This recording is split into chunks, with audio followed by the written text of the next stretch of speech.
और केदारनाथ का सोना पट बंद करते समय लगाया गया और पट खुलते समय पीतल हो गया। जितेंद्रानंद जी ने दिया हो तो पावती दिखा दें। मोदी जी अगर मंदिर में आके धर्म स्थापना करने लगे तो आप लोग उसको एकदम लाइव दिखाओ।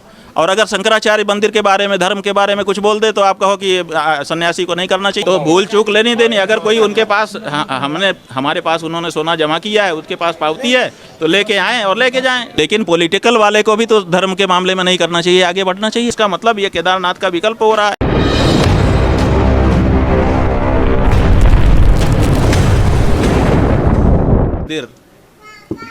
हमारे शास्त्रों में साफ साफ बताया है, केदारम हिमवत पृष्ठे।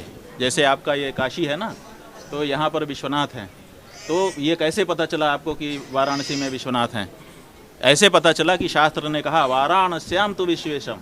विश्वेश जो हैं वो वाराणसी में हैं, माने नाम भी बताया विश्वेश और पता भी बताया वाराणसी, तब जा कर के आपको पता चला। जैसे वाराणसी में विश्वेश हैं, इस बात का पता शास्त्र के वाक्य से चलता है, वैसे ही केदारम हिमवत पृष्ठे, केदार हिमालय में है, ये बात भी वही शास्त्र कह रहा है। तो ऐसी परिस्थिति में जब हमारे शास्त्र के द्वारा प्रत्यक्ष पता बताया जा रहा है केदारनाथ जी का, तो उसको दिल्ली में कैसे लाया जा सकता है? एक बात। दूसरे, आपत्ति क्या हो रही है?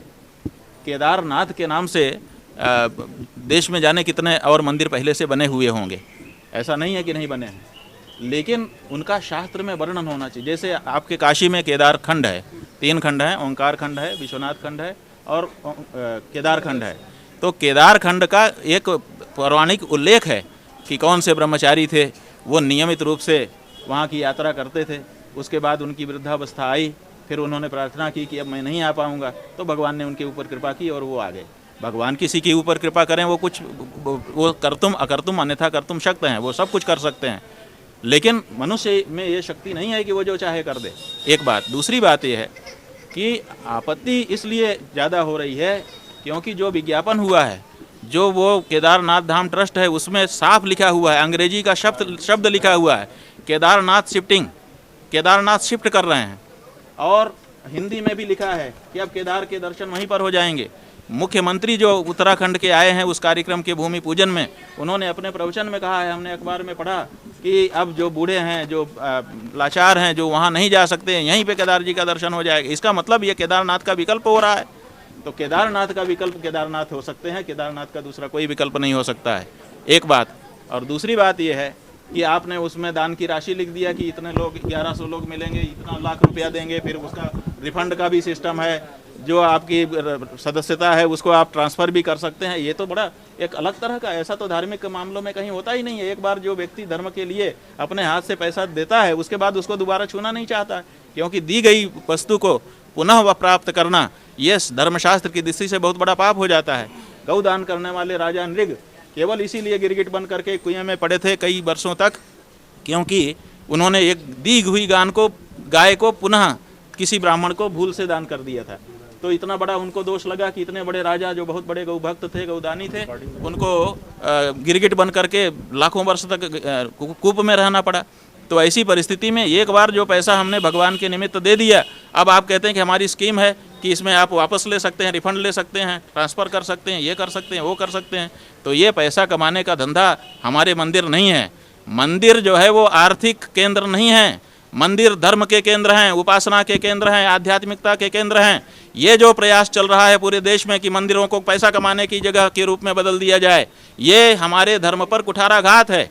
और ये जो कोशिश की जा रही है कि केदारनाथ जी को ला करके हम दिल्ली में बैठा देंगे, शिफ्टिंग शब्द का प्रयोग किया जा रहा है। और आपको पता हो 2013 में जब वहाँ पर आपदा आई थी, तो केंद्र सरकार ने उस समय और राज्य की सरकार ने ये प्रस्ताव किया था कि अब उस जगह पर पुनः निर्माण नहीं करना चाहिए, क्योंकि वहाँ बहुत बड़ी तबाही हो गई है।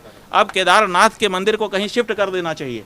कहाँ शिफ्ट किया जाए, इस पर विचार करने के लिए मंत्रिमंडल बैठ गया था। तब हमारे गुरुजी महाराज उस समय विद्यमान थे, उन्होंने कहा था कि केदारनाथ के स्थान को बदलने का सामर्थ्य किसी में नहीं है, केदारनाथ जहाँ हैं वहीं रहेंगे।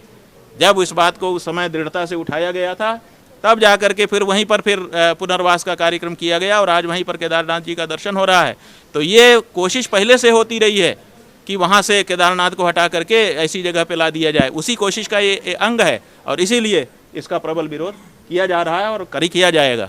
ये नहीं हो सकता है, आप केदारनाथ के स्थान को नहीं बदल सकते। प्रधानमंत्री मोदी जी से भी मुलाकात सामने अरे भाई, सोना चोरी की बात आज की है? सोना चोरी की बात 1 वर्ष हो गया। 1 वर्ष से 228 किलो सोना, पहले तो बताया गया था 320 किलो, बाद में फिर बताया गया 228 किलो, बाद में कहा गया कि नहीं 36 किलो, बाद में कहा गया कि 32 किलो, बाद में फिर कहा गया कि 27 किलो। लेकिन वो चाहे वो 320 किलो हो, चाहे 228 किलो हो, चाहे 32, 36, 27 किलो हो, चाहे 22 किलो हो, ये जितने भी फिगर अलग अलग समय में मीडिया के द्वारा छापे बताए गए, दिखाए गए, लोगों के द्वारा कहे गए, वो सोना है कहाँ? और अगर लगाया गया तो पीतल कैसे हो गया? आप काशी के रहने वाले पत्रकार बंधु हैं हमारे, काशी में आपके काशी विश्वनाथ हैं, उनके छत के ऊपर सोना मढ़ा हुआ है कितने वर्षों से, 100 साल से ज़्यादा का समय हो रहा है। धूप लगती है, ताप लगता है, पानी बरसता है, क्या क्या नहीं होता है, वो सोना जैसा का तैसा है। और केदारनाथ का सोना पट बंद करते समय लगाया गया और पट खुलते समय पीतल हो गया, कहाँ गया वो सोना? अगर 22 किलो सोना भी अभी वक्तव्य आया है वहाँ के अधिकारी का कि 22 किलो के सोने की बात, 22 किलो भी है तो कहाँ गया? वो क्यों नहीं दिखाई दे रहा है? तो और वो कहाँ से आया, कैसे आया, क्या प्रस्ताव हुआ? क्योंकि जो कमेटी है वहाँ की, उस कमेटी के सभी मेंबरों ने लिख करके ये प्रश्न उठाया है कि ये सोना का मामला क्या है, हमको क्यों इसमें विश्वास में नहीं लिया। कोई प्रस्ताव पारित नहीं किया गया है, किसी को विश्वास में, कमेटी के मेंबर्स को भी विश्वास में नहीं लिया गया है और जांच की मांग की गई है। जो वहाँ के मंत्री हैं, धर्मस्व मंत्री, संस्कृति मंत्री सतपाल महाराज जी, उन्होंने वक्तव्य दिया था पिछले वर्ष जब ये मामला उठाया गया था कि इसकी मजिस्ट्रेट कमिश्नर के द्वारा जांच की जाएगी। तो कमिश्नर की जांच का कोई मतलब नहीं था, वो तो जैसा सरकार कहती वैसा ही रिपोर्ट देते, ऐसा लोगों का मानना था। लेकिन फिर भी हम लोगों ने कहा कि चलो कमिश्नर ही सही जांच तो करे, कोई तो शुरू करे बात को। लेकिन फिर कमिश्नर की भी जांच नहीं की गई। आखिर क्या कारण है कि अखबार में छपवाया जाता है कि 320 किलो सोना लग रहा है, अखबार में फ़ोटो छापे जाते हैं, चीज़ें की जाती हैं और उसके बाद वहाँ पर सोना एक रत्ती नहीं दिखाई देता है। तो ये बहुत बड़ा घोटाला है और इस घोटाले को आप दबा रहे हो और आप चाहते हो कि अब हम केदारनाथ ही दूसरी जगह शिफ्ट कर दें ताकि ये मामला ही वहाँ से ख़त्म हो जाए, लोगों का वहाँ जाना ख़त्म हो जाए। तो ये सब चीज़ें हैं जिनके कारण ये बात उठानी पड़ती है। एक एक करके पूछो, सबका जवाब देंगे। हाँ, प्रधानमंत्री जी से मुलाकात हुई, हालांकि आपने स्पष्ट किया है कि वो हमारे दुश्मन नहीं है, किसी बातों पे अगर विचारधारा अलग है तो कोई दिक्कत है, लेकिन उस मुलाकात में क्या कुछ बात हुई है ये देखिए, प्रधानमंत्री जी जो अंबानी जी के यहाँ कार्यक्रम हो रहा था, आशीर्वाद सभा हो रही थी, वे भी उसमें आए हुए थे। पहले वो आए, दूर बैठे, फिर उन्होंने हमारी तरफ देखा, फिर वहीं से उन्होंने हमको प्रणाम किया, हमने भी उनको हाथ उठा करके आशीर्वाद दिया। बाद में जब वो वापस जाने के लिए खड़े हुए, फिर वो वर वधू के पास गए, वहाँ से हमारे पास आए, उन्होंने हमारे चरणों में प्रणाम किया। और हमारे यहाँ नियम है, आगत का स्वागत करो। तो हम लोग आगत जो आता है हमारे पास उसका स्वागत करते हैं। कभी भी आप में से कोई नहीं कह सकता है कि आप आए और हमने स्वागत नहीं किया। तो हमारा ये नियम है आगत का स्वागत। और जब जो व्यक्ति प्रणाम कर रहा है उसको आशीर्वाद देना हमारा दायित्व बनता है। और तीसरे, वो हमारे देश के प्रधानमंत्री हैं और उनसे हमारी कोई व्यक्तिगत रंजिश नहीं है।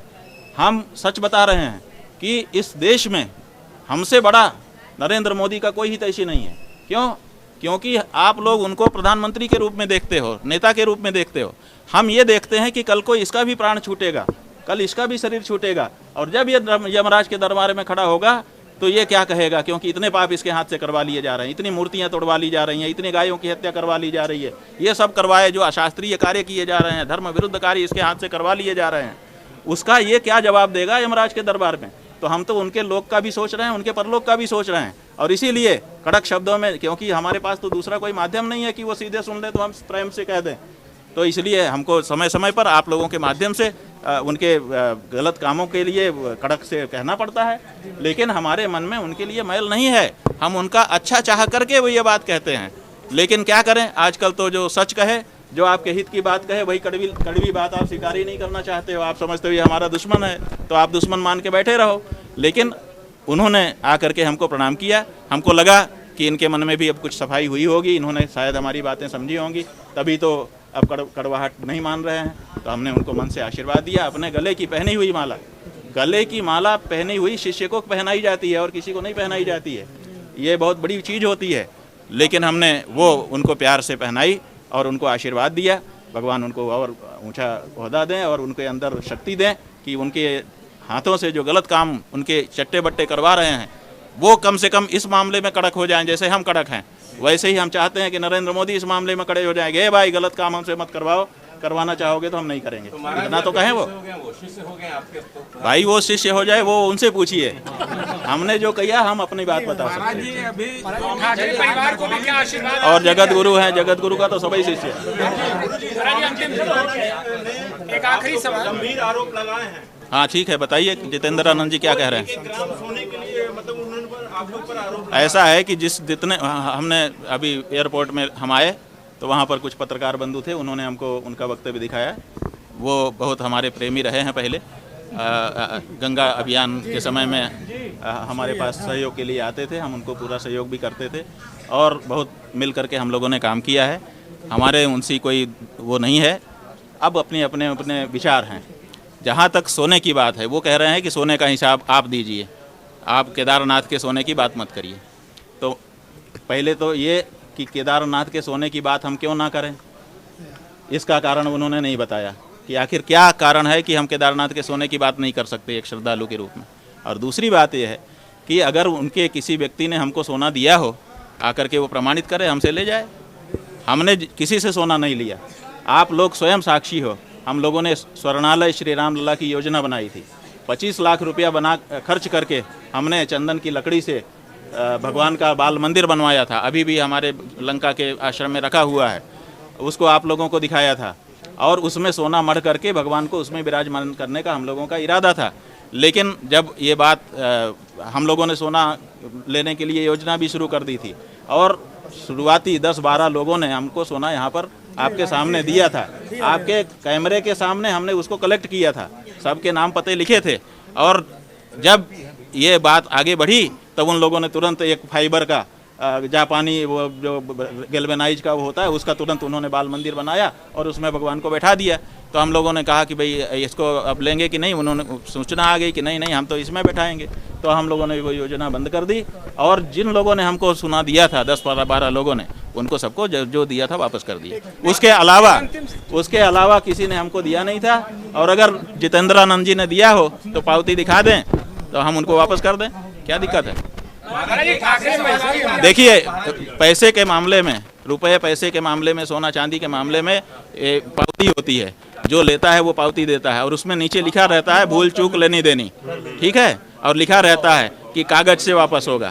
तो भूल चूक लेनी देनी, अगर कोई उनके पास हमारे पास उन्होंने सोना जमा किया है, उसके पास पावती है तो लेके आएं और लेके जाएं, इतनी सी बात है। इसके लिए काहे परेशान हो। आगामी चुनाव के लिए आशीर्वाद दिया है महाराज जी, ठाकरे परिवार को भी आगामी विधानसभा के लिए आशीर्वाद दिया कि एक आप सन्यासी हैं, पॉलिटिकल बयान 22 सन्यासी हैं, पॉलिटिकल बयान, ये आप कह रहे हो ना।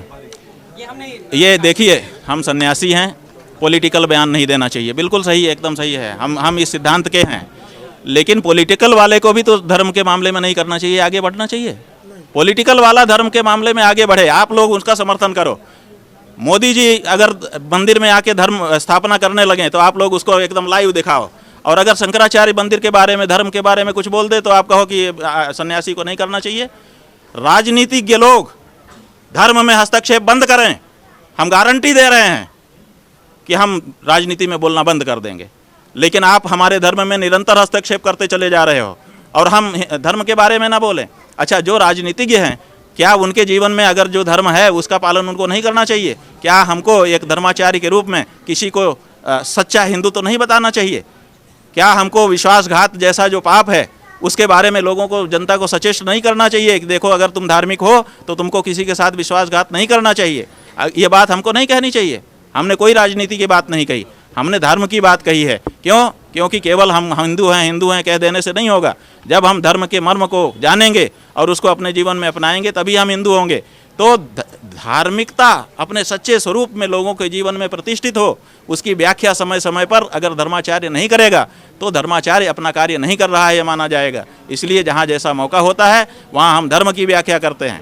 हमारा राजनीति से कोई लेना देना नहीं है, लेकिन राजनीतिज्ञ को भी अपने जीवन में धर्म का पालन करना चाहिए, विश्वासघात जैसा कार्य नहीं करना चाहिए। समझ गए कि नहीं? ये कहा गया है, मित्रद्रोही कृतघ्नश्च यश्च विश्वासघातकः त्रयस्ते नरकम यान्ति यावदाभूत संप्लवम।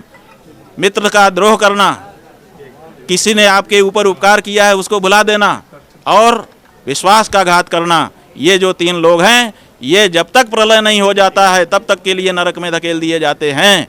तो ये बात हम हिंदू को ना बताएं कि विश्वासघाती मत बनो, क्यों ना बताएं, हमारा अधिकार है, कर्तव्य है।